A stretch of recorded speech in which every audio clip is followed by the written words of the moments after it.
It's another episode of South Suburban Spotlight in the BCTV studios. I'm Sam Ekstrom.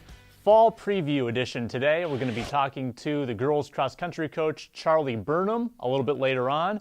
We've got Burnsville volleyball setter, Erin Murray. But first, the Burnsville volleyball coach, Beth Rabil, in her third season. You are a new mother.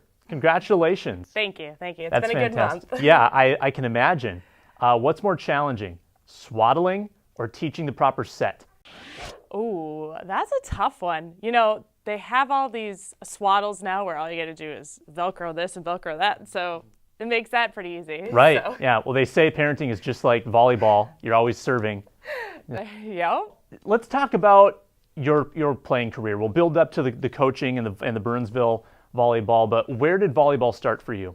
I grew up in Pipestone, Minnesota, so about 3.5 hours from here. I played since I was probably 10 years old and played local club ball down there throughout the high school career and played. It was a 3-year starter at Pipestone.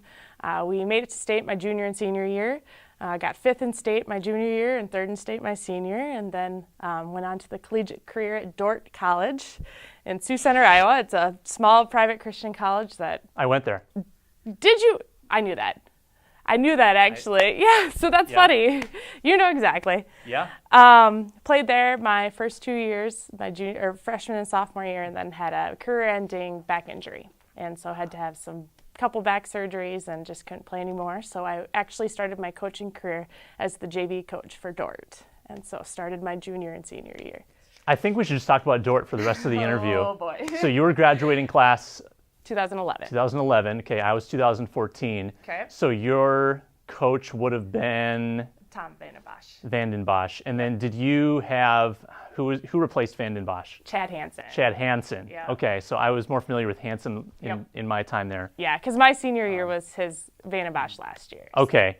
And have you tracked them recently? Because they've made some amazing tournament runs. Yes, absolutely. They went to nationals the last 2 years, I'm pretty sure. Right, and I think they've come really close to winning it all. Got lost in the championship, so yeah. Dordt volleyball is not to be messed with. No, not at all. You come from an amazing volleyball background. And what's the difference between coaching at the junior varsity level at Dordt and the varsity level, at Burnsville? Well, it's interesting because, these girls were recruited at Dordt, and so it was taking already that base that had been built up in high school and just taking it to the next level. And so when I started at Burnsville and became the varsity coach, it was going back and looking at, okay, we got to go way back to the basics. And with those 1st through 5th graders at camp, how do we go back to setting? How do we go back to passing and all of that? So that was probably the biggest difference between the two. If you could have one player on your team of Olympic caliber at defense, setting,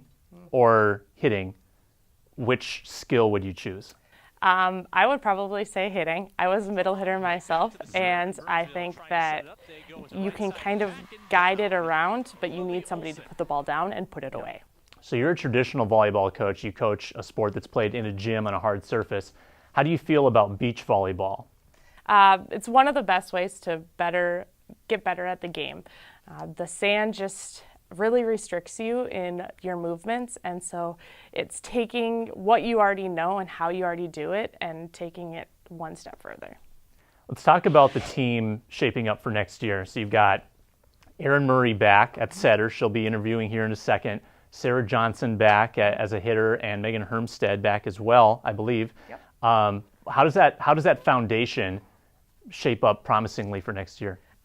So we lost 7 seniors, and those are a couple of the girls back. We're really strong in the back row going into this year, and so it'll be bringing in some of those underclassmen to really find that those hitters to fill Emma Buchanan's spot and Lily Olson's spot on the middle and the outside and put the ball away. So we're looking good in the back row. We'll take it to the next level, but hopefully Sarah can create a good foundation for us. And the South Suburban Conference is always one of the toughest in the state. Does it seem like it's shaping up that way again this year? Yep. So last year we had 3 teams that finished in the top 5 in the state at the state tournament that were in the South Suburban Conference. Looking to be exactly the same this year. Lakeville North and Egan being some of those top runners. The nice thing about being in this conference is they get the experience at a very high level. And so, you know, we were 1-8 in conference last year, and we're looking to at least get to 500 and really take some of those tough teams. Beth Rabil of the Burnsville Volleyball team. We talk to Erin Murray next on South Suburban Spotlight.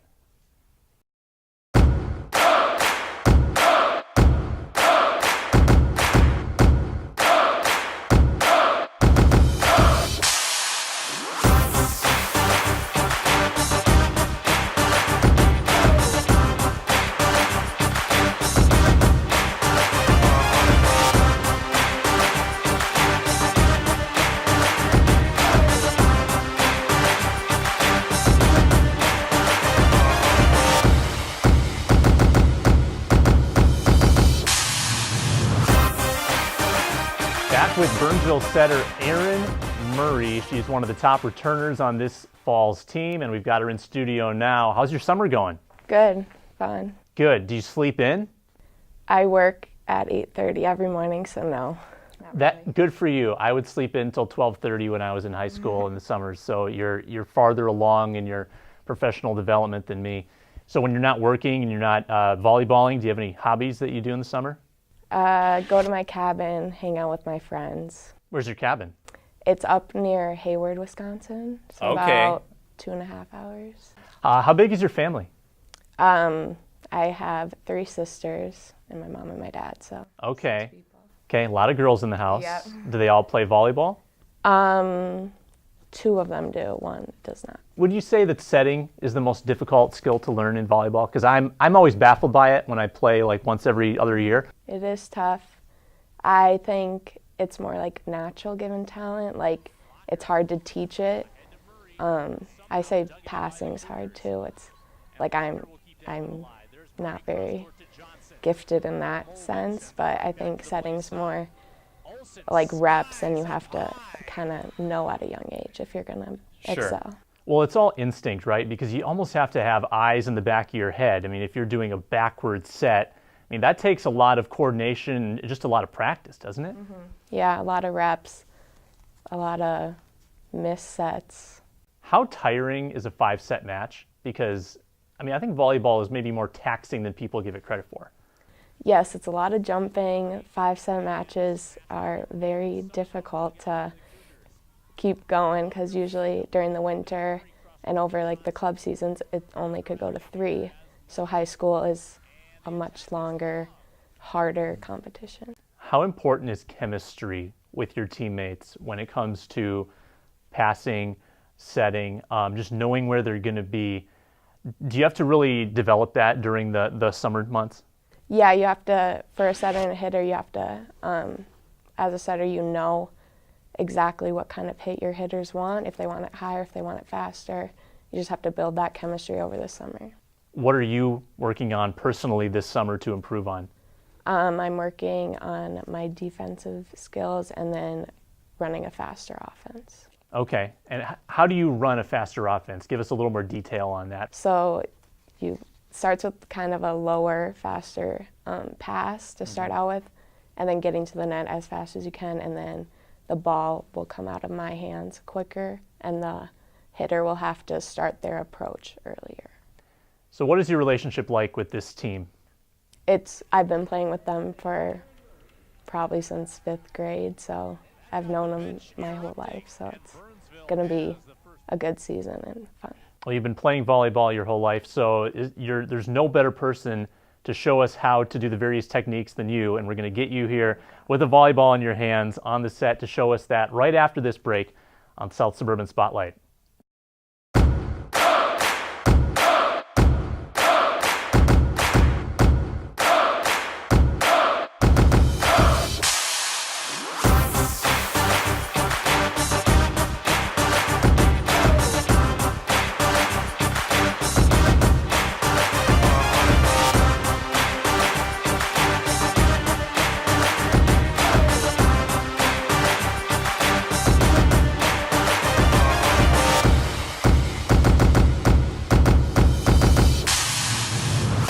Back with Erin Murray and Beth Rabil. We've got some volleyball demonstrations for all of you volleyball enthusiasts out there. We're going to go through the set, the hit, the dig, and maybe we'll play some pepper after it's all done. Okay, so we've got the setter on stage here, Erin Murray. Tell us how to set. What's the technique? Ball is yours. Use your fingertips, no palm, and then keep it above your head and straight through. Almost in like a triangle. Yeah, in a triangle. Okay, so here, let me toss you one and just show us. I'll try to get it up high enough. Okay. Look how soft that was. Perfect. And now we go to the middle hitter, Coach Raebel. She's going to teach us how to spike. So it starts with the approach. Coming in, a lot of middle hitters, especially at the varsity level and the college level, do just a very quick two-step approach to get in and just be super explosive. They gather with their arms, come up, making sure that to get elbow all the way back. And we do that to build torque and build the power so that we were getting as much power behind the contact as we can, and then coming through, contacting the ball and snapping our wrists to finish. And I bet so much of that is timing, because you have to time the jump to align with the set. Yep, absolutely. It's a lot of communication between the middle hitter and our setter, and that's something we have to work on quite often, because it's not something that just comes easy. We have to work on it. All right, and then obviously the libero and then the backliners, they got to work on the dig. So, I believe when I was learning volleyball in second grade, I would like to put my fists together and do it. That's not the correct way. No. Right. So we are creating a fist with our hands. If you want to go ahead and demonstrate, Erin, and coming together. I'm doing it that way. So there's two ways to actually do it. You could do a fist and come around, making sure that our thumbs are flat, or you can lay a flat hand, lay the other hand into it, and still, again, keeping those thumbs flat. We're not crossing them. But then right here, if she goes ahead and puts it together, we have a platform right here, and we want that ball to contact right on her platform. Just it's the most consistent surface, so that way she can control the ball. All right, and as an example, we'll toss you one here, and then I'll set it up to the hitter. Boom! Brilliant. That's how you play volleyball in a nutshell. You can watch a lot of good volleyball with Burnsville this season in the highly competitive South Suburban Conference. Beth, Erin, thank you so much for joining us. Thank you.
Guest, Charlie Burnham, in studio here in BCTV. It's good to have you. Thank you. Good to be here. You went to Luther, right? I did. I went to Dort, over in the northwest corner. So we've got those Iowa summers in common. We would report to school. It's like 97 degrees. You're probably running at that point. Yes. Yeah. It's humid, to say the least. Those nasty Iowa summers. Now in Dort, where I went, it smelled bad too. So you had the heat, you had the odor, you had it all. Yeah, no, Decorah was beautiful. I can't complain about Decorah. Decorah is a beautiful city. It was warm, but it's warm everywhere. Yeah. You've got the river down there. It's green. It's hilly. It's a different vibe than the northwest pastures of Iowa. Well, you are the girls cross country coach, and it's been way too long since we've had a cross country representative on this show. So it's great to have you. You just got done running, I believe, with your team this morning. Are you doing a lot of summer workouts? The girls have a couple of options. They can always, it's a sport you can do on your own. You can run on your own as long as you're doing what you need to do. You can join the team. Normally we do a little more in the summer as a full team, but I am living out of my house this summer, and so I commute in once a week to join the girls on Wednesdays. But a lot of them are working with the boys team, and others over the summer. Well, let's not bury the lead, though. How's life with the in-laws going? It is good. It is the best situation possible. That's the correct answer. Absolutely the correct answer. You've been doing this for 9 years as the head coach. I have. Still enjoying it? I love it. It's the best. Yeah. Is this the only place you've ever coached, or did you have a job before this? Yep, I've been in Rochester. I coached at Rochester Century for a little bit. And then I did spend 1 year at Rosemount where I kind of actually I mostly just volunteered with the track team there, but that was just 1 year. And then I jumped over here and I've been here. This will be my 10th season, which is really hard to believe. Coaching cross country has to be a little different because you can't necessarily coach in game like you can in baseball or basketball. You can't call timeout and call them to the sidelines. There's no redos. There's no passing the ball. It's rough. And as a coach, you have to trust that everything you've done to that point is all you can do. And you have to trust your athletes. And when the gun goes off, it's all in their hands. And if they do the right thing, they make you look good. And that's all you can hope for. It's all in them. It's 100% just getting them to believe that they're ready and they're going to do great. So when you run with the girls, do you ever coach while you're running? Do you say, hey, the form doesn't look very good, get that breathing right? Occasionally. The form has to be pretty bad for me to correct it. If I can hear you stomping along, then yeah, I'm going to tell you, let's try and be up on the toes a little bit. Let's try and be a little more light on our feet. If you're going out too fast, that's a thing you can coach. There's different things there's different strategies to running, of course. But for the most part, it's a very social sport. Mm-hmm. I tell the girls, one of the ways I try to sell to people is we're not going to run you through drills. I used to play basketball. I'm kind of a tall individual. And one thing that drives me crazy is we do the thing, and if one person screwed up, everybody stop, do it all again. And that's not our sport at all. We go out, we go for runs, it's kind of like hanging out with your friends. And you got to do the work, but you're with somebody the whole time. It's not like swimming where you can't talk to them. You can breathe the whole time. It's fantastic, yeah. When did you generate a passion for running? Probably in high school. I really liked it when I was in high school. I went up as a freshman, and I really enjoyed it. We had a fun time. And then in college, I fell in love with it. I liked it enough to want to do it in college. And when I was in college, it was my world. It was my everything. I was with those people all the time. And a day didn't feel right unless I went out and got my run in. Well, I got to imagine you develop such a fraternity because you're doing this thing that a lot of people in the population would view as crazy, torturous. Why are you running for 10 miles in the heat? But I bet that's a galvanizing experience for a team when you get to do that together and watch everyone improve together and grow as athletes. Absolutely. I was just telling the girls today that what we do isn't necessarily fun. It's better than that. And being a part of this team and throughout the whole season, you'll look back and it'll be fun. But sometimes when we're doing the runs and we're doing the work, it's not fun. But it's something that you can look back to and you can remember, like when anything's tough in life, in school, whatever, there's been something you've done before. Like if I keep pressing, I'm going to get through this. And it's going to make everything easier. And so, yeah, what we do is it's not only people look at it and they go, how do you do that? It's not fun. Well, no, it's not. It's better than that. It's something better than fun. And you've got to want it. We're going to take a short break, right back on South Suburban Spotlight after this pause. Stay tuned.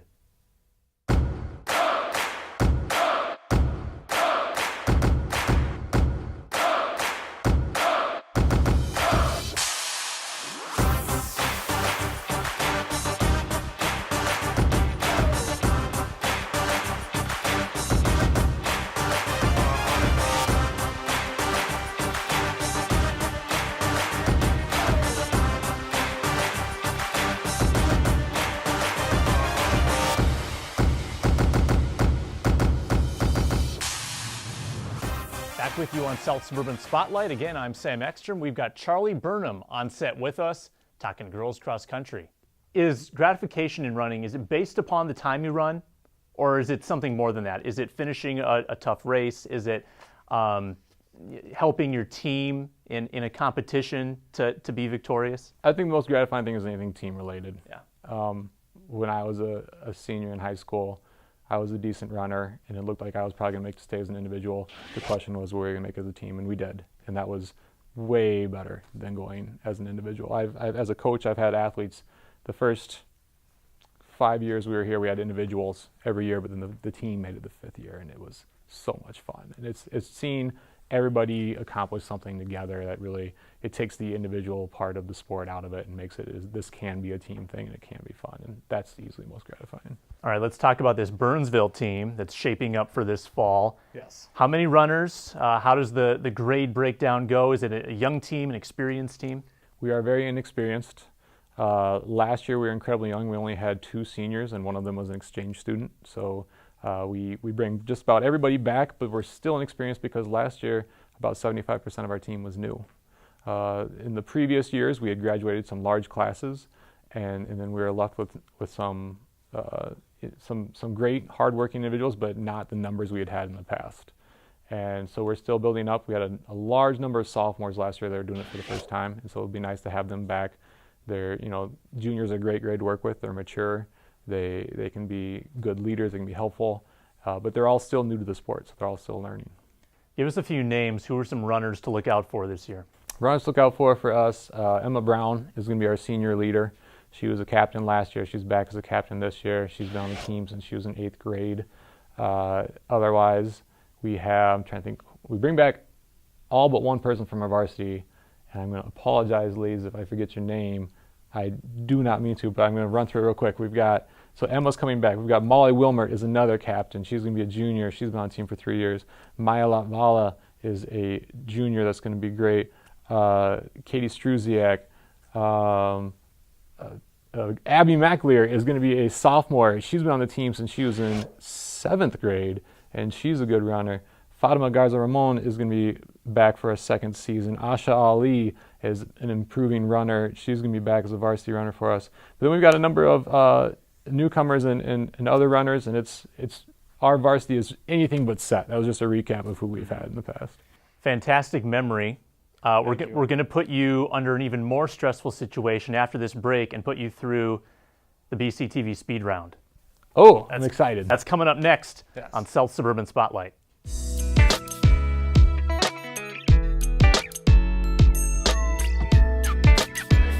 Excitement overflowed when one of Burnsville's brightest made time for future Hockey All-Stars. Brock Boeser is right now over there signing. NHL All-Star Brock Boeser stopped by the Burnsville Ice Center to sign autographs and take pictures with summer hockey clinic participants. Who are you here to see? Brock Boeser! With Minnesota, here's Scandell. Boeser was drafted in 2015 by the Vancouver Canucks and has had a strong showing in the NHL. He scored his first goal in his debut game against the Minnesota Wild. Career goal, and the Canucks lead 3-0. And also scored his first hat trick in his rookie season. Back, looking for help. Boeser shoots, scores! A hat trick for Boeser! There have definitely been some good times, but Boeser has also endured injuries to his hand, his foot, and most recently, his back. 30 seconds to go. Clutterbuck. Oh, Boeser's hurt here. He went to hit Clutterbuck. My back's a lot better. Obviously, it was a scary accident, and I'm pretty lucky to be playing hockey still because it could have been a worse outcome. But it was 4 months and it got cleared, so now I'm finally back, and it feels really good. Even through the trials of injury, Boeser was one of the finalists for the Calder Rookie of the Year trophy. Yeah, it meant a lot.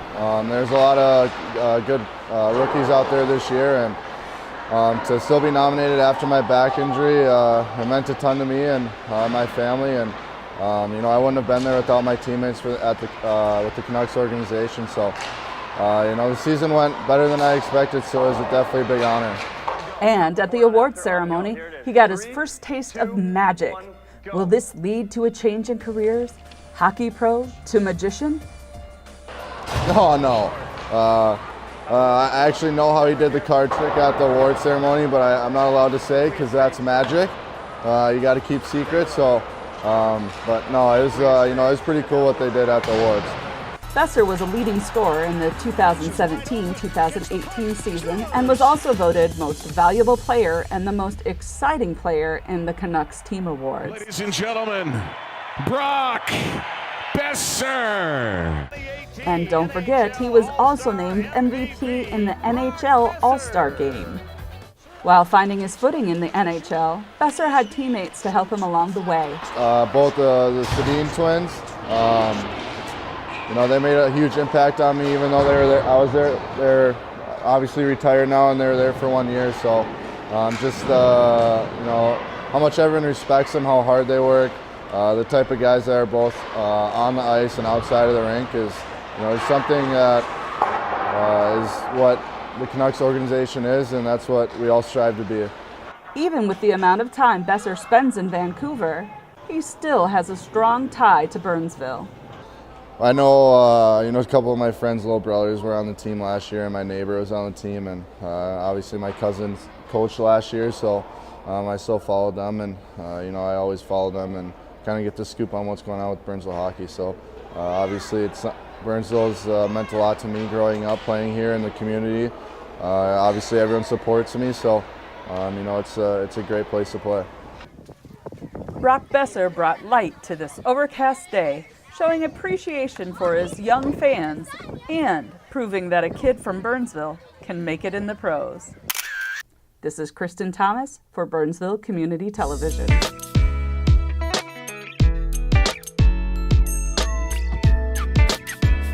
Back on South Suburban Spotlight, it's the speed round. We've been waiting for it for the whole interview. I know everybody's been waiting at home. Let's get the music going. Charlie Burnham, you are on the hot seat for the speed round. All right, just give your initial reaction to the questions. Some of them are running related, some of them not running related. We're going to get you outside your comfort zone, hopefully. Have you ever run a marathon? No. Do you have any running icons? I like, oh geez. No, I like a lot of runners, but no, I don't have one that stands out. What's your favorite music? Pearl Jam. Do you listen to that while you run? No, I never listen to music while I run. What's the coldest weather you would personally run in? Have run or anymore, if it's below 0, it's pretty sketchy for me, but I have been out at 20 below.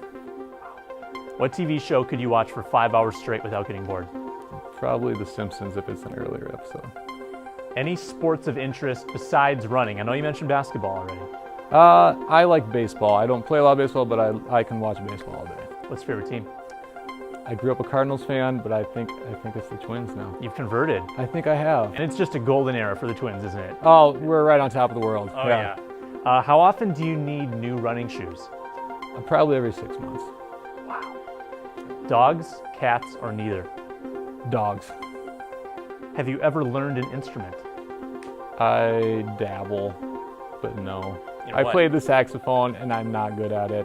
But now I like to play around on a keyboard, and I wish I could play guitar. What's the most used app on your phone? Probably the weather app. It's really boring. Sorry. Oh, you're a coach. You got to check the weather. Yeah. Got to know what you're running in. What's the best thing you'll do with the rest of your summer? I am going on a trip to Montana with my dad. So that's going to be, he decided he wanted to take me to Montana to go fishing. I don't fish, but I will go to Montana with my dad. Absolutely. Easy. That's awesome. You're off the hot seat. Okay. You mentioned your dad. Just tell us about your family. How big is your family? Any siblings? I have 2 older sisters, and I have my same parent. My parents are they've been dating since 8th grade, which is the most ridiculous thing I've ever heard, but it's true. So I have the very nuclear family. I'm very lucky, and I have my own family now too, where I have I've been married for 9 wonderful years, and I have 3 kids. Miles, Dylan, and Lewis, all boys. It's ages 6 through 2. It's busy. So 12 more years and there will be 3 boys in the Burnsville cross country program, presumably. Let's cross our fingers, yeah. Yeah. They make the right decisions. Charlie Burnham of the girls cross country team, thanks so much for joining us. Thank you. Great to be here. Huge thanks to Charlie, Erin, and Beth. Great show. Make sure to check out all of our coverage on BCTV this fall. My name's Sam Ekstrom. Thanks for watching.